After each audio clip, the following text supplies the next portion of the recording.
കണ്ണൂർ ഇരിട്ടിയിൽ കിണറ്റിൽ വീഴുന്ന മൃഗങ്ങളെ രക്ഷിക്കാൻ പുതിയ കണ്ടുപിടുത്തവുമായി ഫയർഫോഴ്സ് ജീവനക്കാരൻ. ഇരിട്ടി ഫയർ സ്റ്റേഷനിലെ ASTO NG അശോകനാണ് ട്രൈപോഡ് എന്ന സംവിധാനം നിർമ്മിച്ചത്.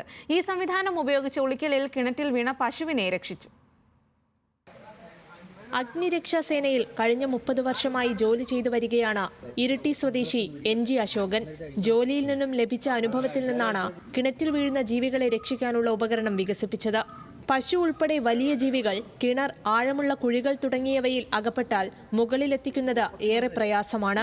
പാർശ്വഭിത്തികളിൽ ഉരഞ്ഞു തൊലി പോവുകയും പരിക്ക് പറ്റുകയും ചെയ്യുന്നതും പതിവാണ്. ഭാരമുള്ള ജീവികളെ വലിച്ചു കയറ്റുമ്പോൾ സേനയിലുള്ളവർക്കും പരിക്കേൽക്കാറുണ്ട്. ഇതിനെല്ലാം പ്രതിവിധിയായാണ് അശോകൻ ട്രൈപോഡ് നിർമ്മിച്ചത്. ചുരുങ്ങിയ ചിലവിലാണ് നിർമ്മാണം. 3 ഇരുമ്പ് പൈപ്പുകളിലാണ് ഉപകരണം ഉറപ്പിക്കുക. കിണറിന്റെ മുകളിൽ ഉറപ്പിച്ച ട്രൈപോഡിൽ 2 കപ്പികൾ ഉറപ്പിച്ച ശേഷം നീളമുള്ള വലിയ കയർ കപ്പികളിൽ ഘടിപ്പിക്കും. പിന്നീട് ജീവിയുടെ ശരീരത്തിൽ ഘടിപ്പിച്ച ബെൽറ്റുമായി കയർ ബന്ധിപ്പിക്കും. ചുരുങ്ങിയ മനുഷ്യാധ്വാനം കൊണ്ട് പരിക്കില്ലാതെ ജീവിയെ അതുവഴി കരക്കെത്തിക്കാം. ആവശ്യാനുസരണം വശങ്ങളിലേക്ക് നീക്കാനും സാധിക്കും. രക്ഷിച്ച ഗർഭിണിയായ പശുവിന് 2 ക്വിന്റലിന് മുകളിൽ ഭാരമുണ്ടായിരുന്നു. 1000 കിലോ ഭാരം വരെ ട്രൈപോഡ് ഉപയോഗിച്ച് വളരെ എളുപ്പത്തിൽ ഉയർത്താമെന്നാണ് അശോകന്റെ ആത്മവിശ്വാസം. ന്യൂസ് മലയാളം, കണ്ണൂർ.